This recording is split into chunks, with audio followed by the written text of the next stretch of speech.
The bright morning sun shone through the windows of the Geneva International Conference Center as Ellen Garcia adjusted her glasses and reviewed her notes one final time.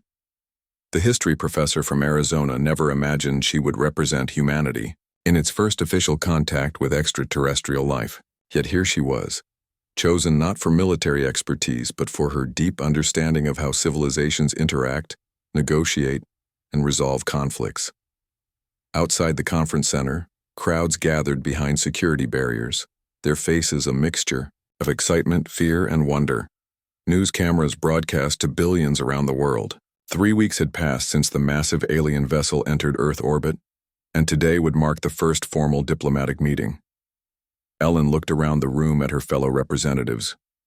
Unlike the military delegations depicted in science fiction, Earth's team consisted of ordinary citizens with extraordinary knowledge. Joe Bennett, a retired construction worker from Maine with calloused hands and a straightforward manner, sat quietly at the end of the table. Beside him, Dr. Olivia Johnson, a cultural anthropologist, reviewed translation protocols on her tablet. "They're entering the building," announced Sam Fuller, the team coordinator. Ellen took a deep breath. Humanity had achieved what many thought impossible: global demilitarization following the peace accords of 2035.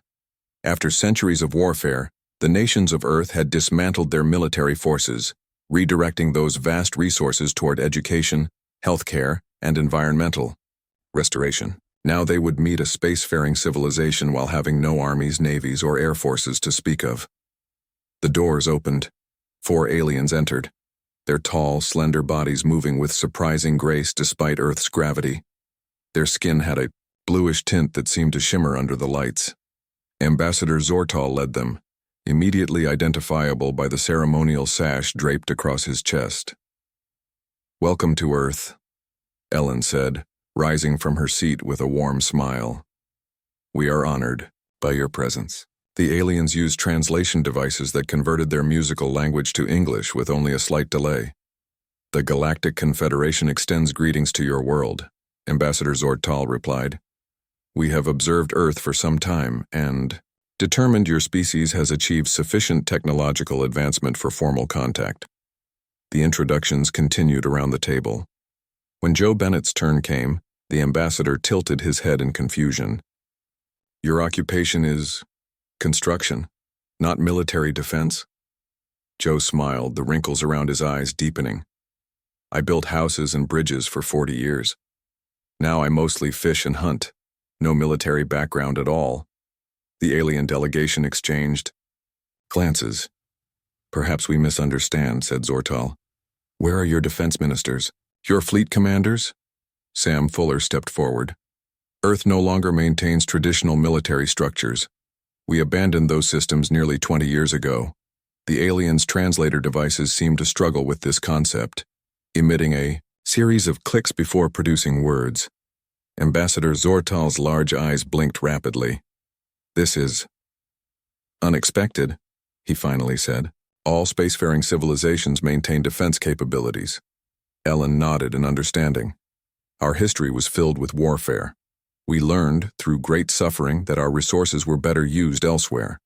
We now focus on cooperative security through civilian expertise." The meeting continued for hours as the Earth delegation explained their governance systems. Throughout the discussions, Ellen noticed the aliens' growing concern. During a brief recess, she overheard 2 of them speaking rapidly in their native language, their translator devices deactivated. When they reconvened, Ambassador Zortal's tone had changed. "We must address a matter of great importance," he said solemnly. "The galaxy is not uniformly peaceful. The Kreznar Empire operates at the edges of Confederation space. They seek resources and territory, particularly targeting worlds with limited defense capabilities." Ellen felt the mood in the room shift. "Are you suggesting Earth is at risk?" "Without orbital defenses or military response systems, yes. The Kreznar would consider your world tempting." Joe Bennett leaned forward, his weathered face serious. "We've dealt with bullies before, Ambassador. We may not have warships, but that doesn't mean we're defenseless." The ambassador's expression remained doubtful. "The Confederation could offer protective status, perhaps station a defense fleet That's very generous, Ellen interrupted politely, but unnecessary. Earth handles threats differently now. Later that evening, after the delegates departed, Ellen met with the Earth United Council in a secure conference room. 12 representatives from different regions listened as she summarized the day's events. They think we're helpless, she concluded. Their civilization, despite its advancement, still organizes around military power. Council Chairperson Diane Woods frowned. Do you believe this Kreznar threat is real or an excuse to establish influence? Over Earth?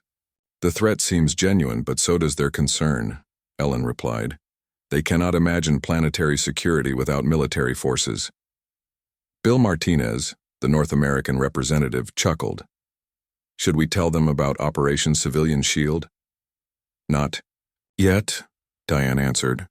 First, let's learn more about these Kreznars and the wider galactic situation. Unknown to the Earth delegation, aboard the Confederation vessel in orbit, Ambassador Zortal was composing his report.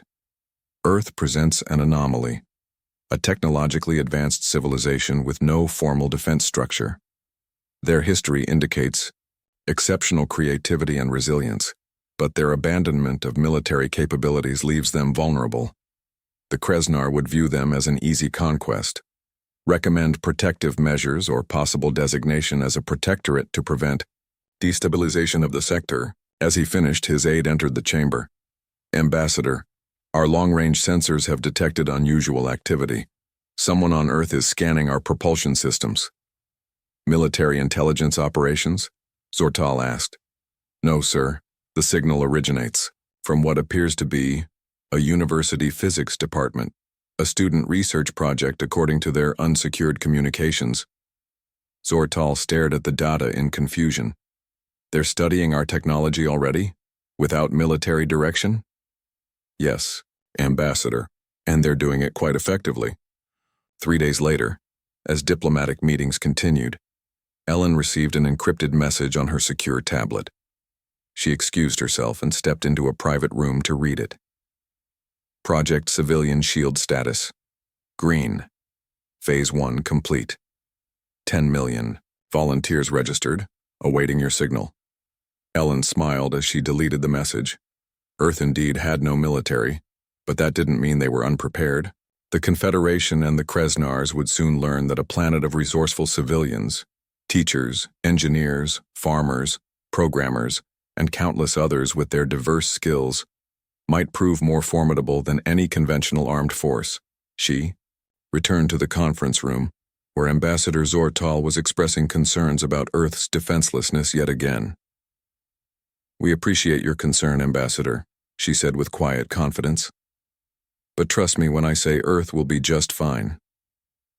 6 months passed since first contact with the Galactic Confederation. Earth continued its normal routines while establishing trade agreements and cultural exchanges with several alien civilizations.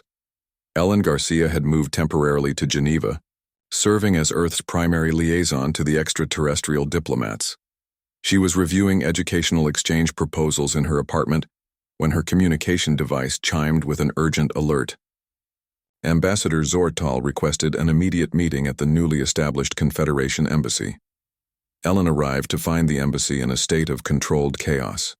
Confederation staff hurried through corridors, carrying data tablets and speaking in hushed, urgent tones.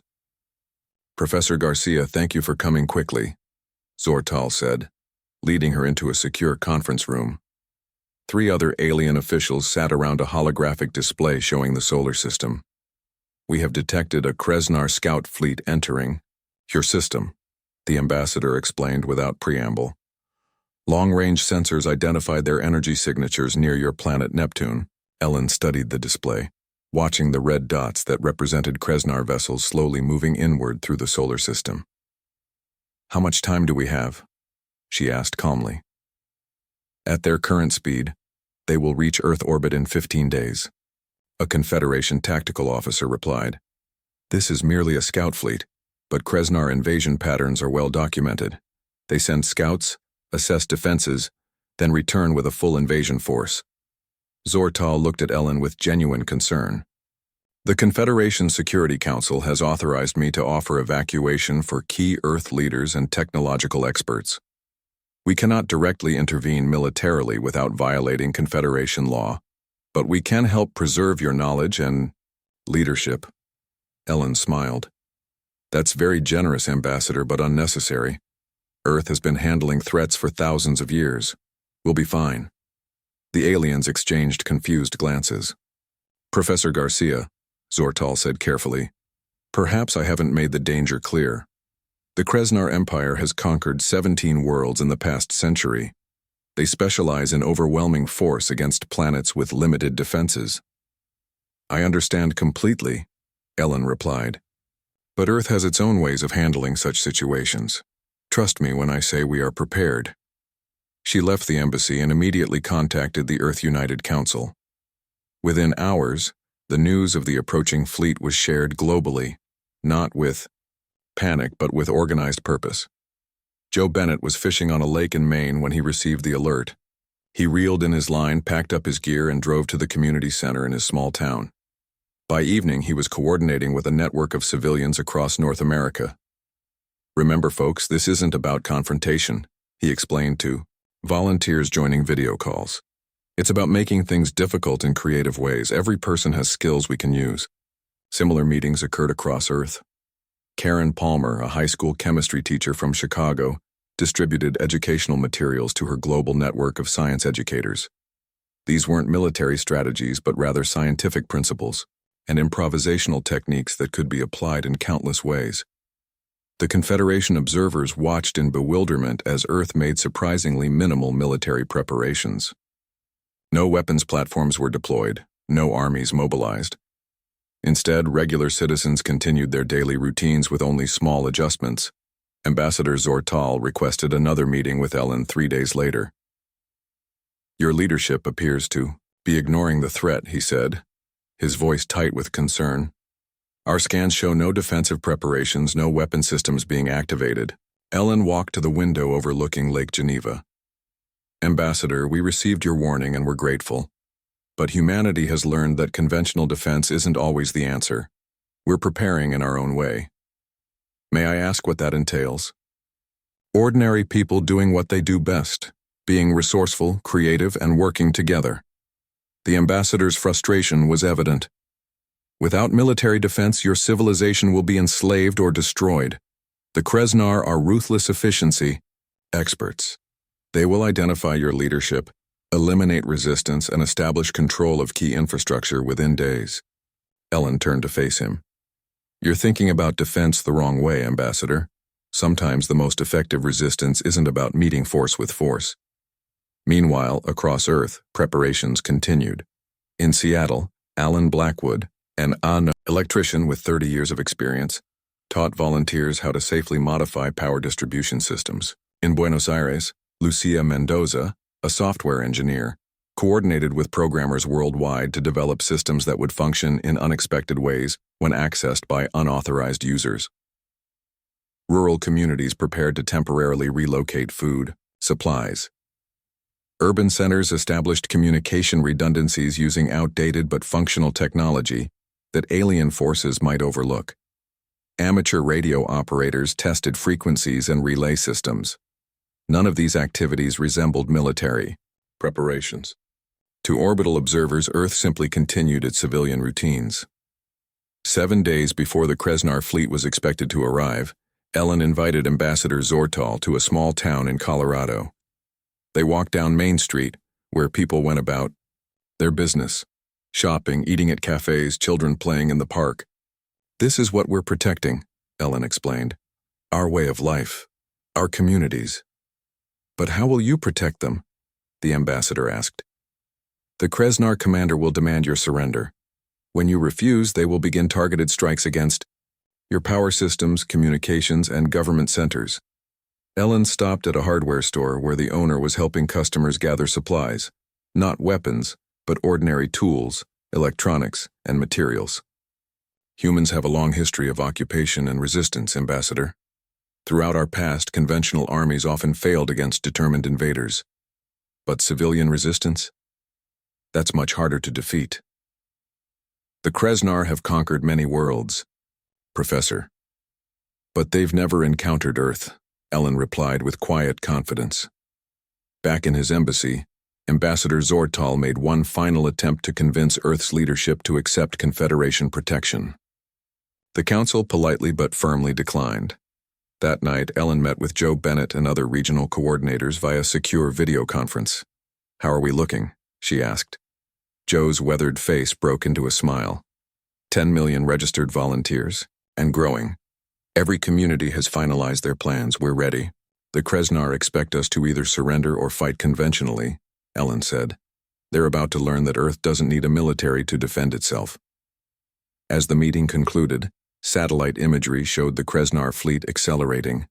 They would reach Earth in 3 days, not 7 as originally estimated. The invasion was coming sooner than expected, but Earth's civilians were ready.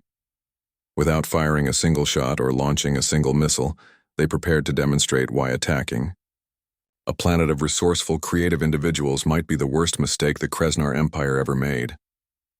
The Kreznar invasion fleet arrived in Earth orbit with impressive military precision. Their ships formed a tight formation, sleek metallic hulls reflecting sunlight as they positioned themselves strategically around the planet. From the Confederation, observation vessel, Ambassador Zortal watched with growing concern. The Kreznar had brought more firepower than expected for what should have been a simple operation against an undefended world. General Vrek, commander of the Kreznar forces, was puzzled by Earth's lack of response. His initial scans showed no orbital defense platforms, no military vessel launches, not even targeted weapon systems. Following standard procedure for undefended worlds, he sent the expected message to major population centers.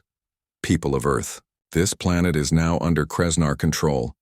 Surrender your government authorities and resource management systems immediately. Resistance will result in targeted elimination of infrastructure. Compliance will be rewarded with minimal disruption to civilian life. The message echoed across global communication channels in multiple languages. In the Earth United Council Emergency Operations Center, Ellen Garcia listened alongside council members. "No response," she instructed. "Let them make the first move." General Vrek waited the standard 2 hours before proceeding to Phase 2. With no answer from Earth authorities, he dispatched the first wave of landing crafts toward strategic locations. 50 vessels descended through the atmosphere, targeting major cities on each continent. The largest contingent headed for the Denver area, identified by Kreznar intelligence as a significant transportation and communication hub. As the landing crafts approached Denver, they encountered no missile defense, no fighter aircraft, nothing that resembled military resistance. The lead craft landed smoothly in an empty park near the city center. Kreznar troops encased in advanced battle armor emerged with weapons ready. They found empty streets, silent buildings, and no signs of panic or evacuation. "Sector 1 secure," reported the unit commander. "No resistance encountered. Proceeding to secure communication centers." In orbit, General Vrek nodded with satisfaction. Another simple conquest beginning as planned. He opened a channel to all landing teams. Establish forward bases and begin resource assessment, security protocol level 3. The Denver team moved through empty streets toward the city's communication hub. Their helmet sensors showed minimal life signs in surrounding buildings, suggesting residents were hiding rather than fleeing. Typical behavior for a population without military protection. As the Kreznar units approached the main communications facility, their tactical frequencies suddenly filled with a strange mixture of signals, music, conversations, and what sounded like entertainment broadcasts. Their communication officers worked to filter out the interference. "It's not advanced jamming technology," one officer reported. "It appears to be thousands of simple transmission devices operating on overlapping frequencies." In a small apartment, 10 blocks away, an elderly radio hobbyist named Frank Wilson smiled as he adjusted his modified amateur radio equipment. Around the city, hundreds of other radio enthusiasts did the same, creating a blanket of signal noise that couldn't be easily blocked without affecting the invaders' own communications.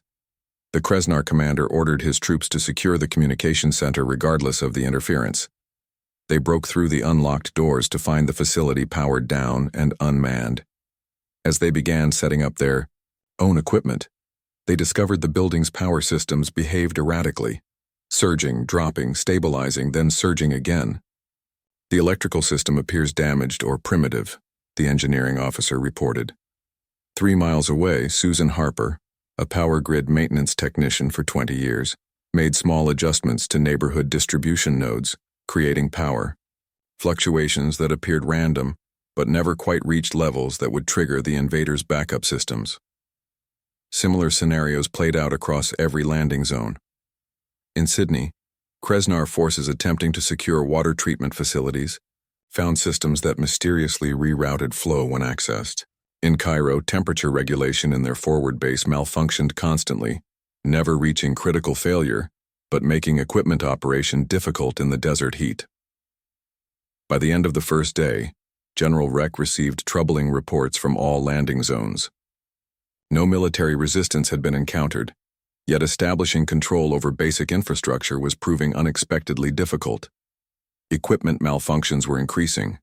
Supply containers arrived with inventory discrepancies.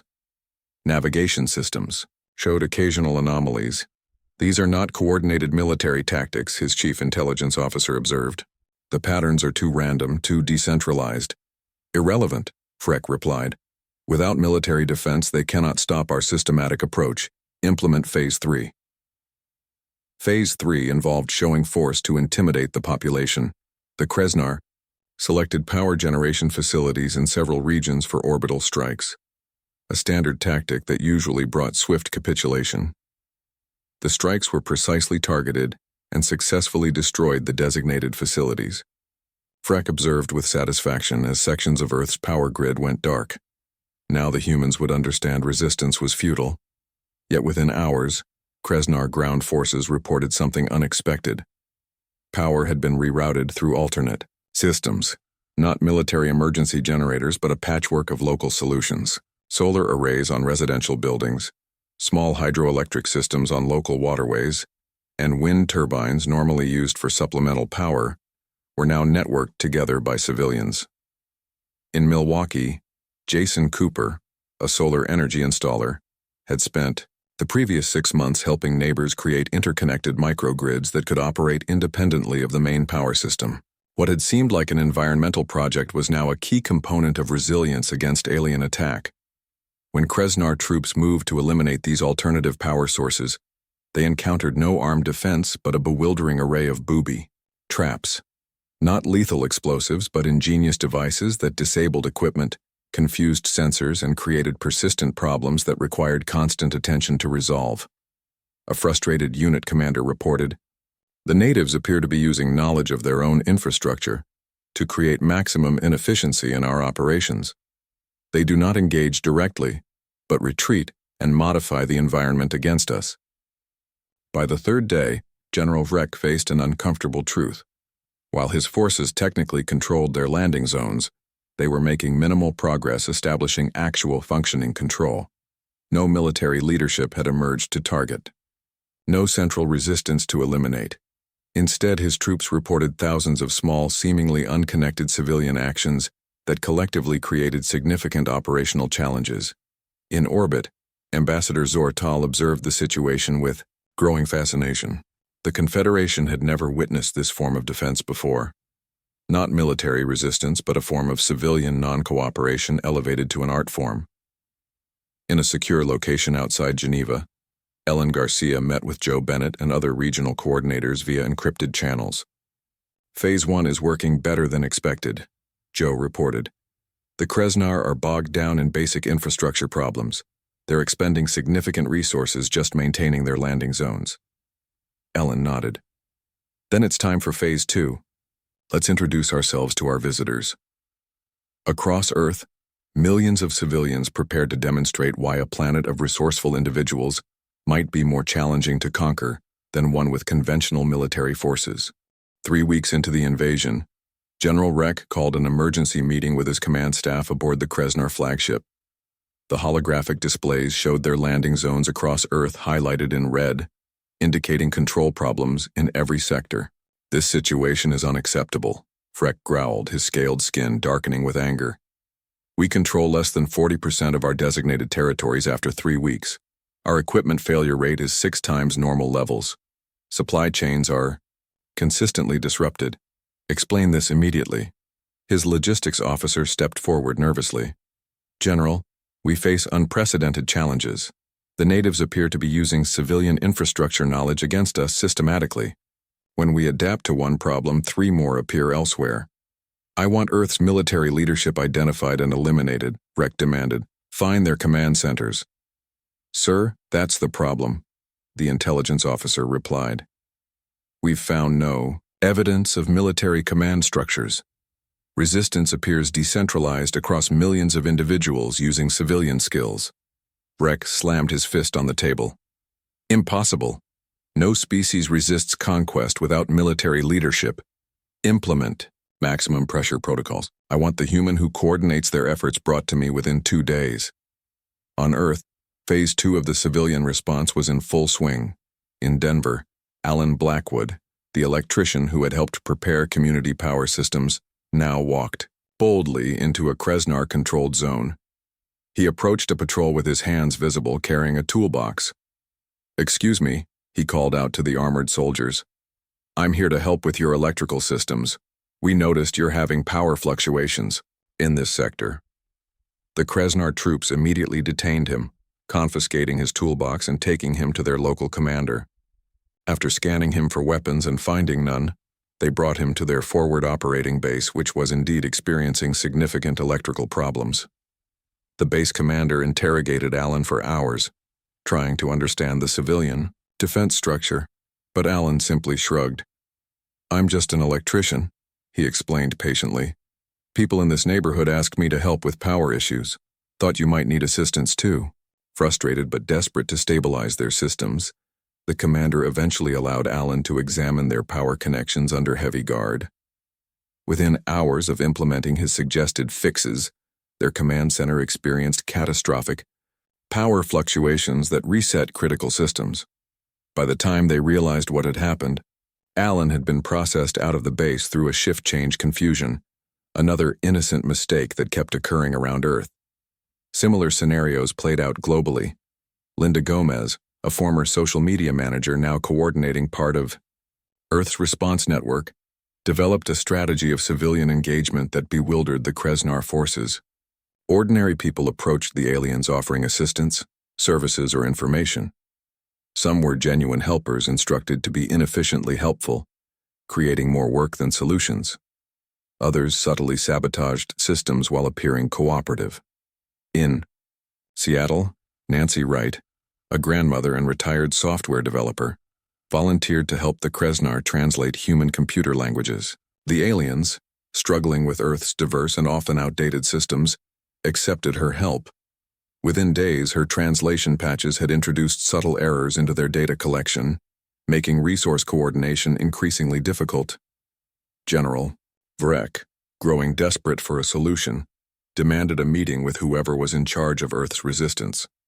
The Earth United Council agreed, selecting Linda Gomez as their representative along with Nancy Wright.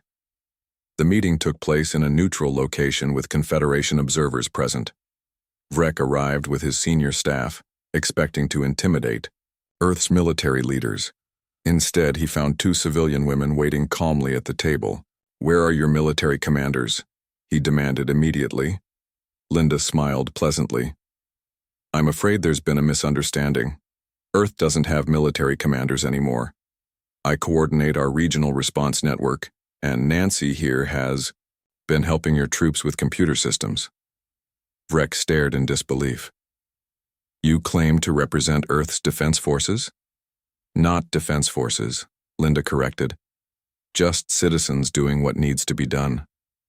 Nancy adjusted her glasses and added, I've been writing some cute little programs that might help your systems run more smoothly with our infrastructure, though there seem to be some unexpected bugs. Before Vrek could respond, his personal security system emitted a warning noise and shut down completely. His aide worked frantically to restart it as the general's anger visibly grew. This is exactly what I mean, Nancy sighed. Technology can be so temperamental when systems aren't compatible. What neither mentioned was that 17-year-old Greg Daniels, who had spent years modifying video game code in his bedroom, had discovered vulnerabilities in Kreznar security protocols. His small modifications, distributed through Nancy's network, had been systematically introduced into Kreznar systems by cooperative civilians. As the meeting continued, Freck realized with growing horror what Earth had done. Their resistance wasn't based on military might, but on a culture that valued individual initiative, creative problem-solving, and community cooperation. Every civilian was potentially a resistance fighter, using their unique professional and personal skills. When the Kreznar tried to take control of Earth's internet infrastructure, they encountered Patrick Floyd, a network administrator who had organized thousands of his colleagues worldwide. Together, they created a constantly shifting digital landscape that the invaders could not map or control. The Kreznar forces discovered their food supplies were mysteriously contaminated, not with deadly poisons, but with formulations created by Stephanie Rogers, a culinary scientist. Her compounds caused extreme digestive discomfort but no lasting harm, taking countless soldiers out of action temporarily without giving the Kreznar justification for extreme retaliation. By the meetings, Freck understood that his military doctrine had no answer for Earth's approach. Traditional conquest relied on overcoming organized military resistance, then controlling key infrastructure. But how could you conquer a planet where every civilian was potentially contributing to resistance in ways that weren't even recognized as warfare in traditional terms? Ambassador Zortal, observing the meeting, began to understand why Earth had abandoned traditional military structures. Their entire civilization had evolved beyond conventional defense thinking. Every citizen with specialized knowledge, from plumbers to programmers, electricians to engineers, became part of an adaptive, creative defense system unlike anything seen in the galaxy. As Linda and Nancy departed the failed negotiations, Linda sent a simple message to Ellen Garcia. They understand now. Begin Phase 3. Across Earth, millions of civilians received new instructions. The Kreznar were about to discover that Earth's defense had only just begun, and the powers of a world united in creative civilian resistance would prove far more formidable than any conventional military force they had ever faced. 2 months after the invasion began, the Kreznar forces were in complete disarray. Their strict military hierarchy could not adapt to Earth's fluid, decentralized resistance. Every solution they implemented was met with new, unexpected challenges from countless directions. General Reck paced the command deck of his flagship, now stationed in lunar orbit after retreating from Earth's surface. Status reports showed critical supply shortages, equipment failures, and declining troop morale. Most concerning were the whispers of mutiny among his officer corps. General, his second-in-command, approached cautiously. The command staff requests an urgent meeting. Vrek knew what was coming. In the Kreznar military, failure was not tolerated. He had led 17 successful planetary conquests, but Earth had broken his perfect record and likely his career. The meeting was brief and tense. His senior officers presented a unified position. They must withdraw and request negotiation terms. Continuing the invasion with their current approach was impossible. This planet has no formal military, Rek growled in frustration. Yet we cannot establish control over even their basic systems. That is precisely why we cannot win, General, his chief strategist explained. Our doctrine is designed to overcome military resistance, not this civilian creativity. Every Earth inhabitant seems capable of resistance in ways we cannot predict or counter. Reluctantly, Vrek authorized a communication to the Earth United Council requesting formal negotiation. The humiliation burned deeply, but the alternative was complete mission failure and the loss of their invasion force. On Earth, Ellen Garcia received the request with quiet satisfaction. She convened an emergency session of the Earth United Council to discuss their response. The Kreznar are requesting withdrawal terms, she announced to the global representatives gathered in the secure facility. They're offering to leave Earth space entirely in exchange for safe passage and no pursuit. Diane Woods, the council chairperson, smiled. After all the damage they've caused, They expect us to just let them go? Actually, I recommend we accept their terms with minimal conditions, Ellen replied, surprising many in the room. Our goal was defense, not retribution. We've demonstrated that Earth cannot be conquered through conventional means.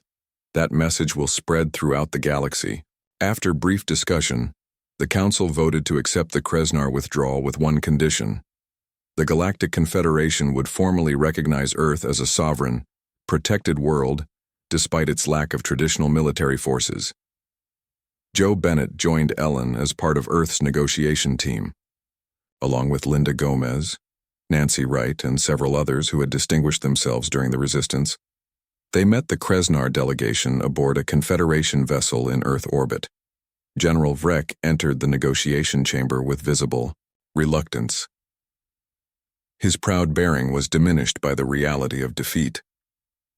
Ambassador Zortal facilitated the meeting as a neutral party, though his admiration for Earth's achievement was poorly concealed.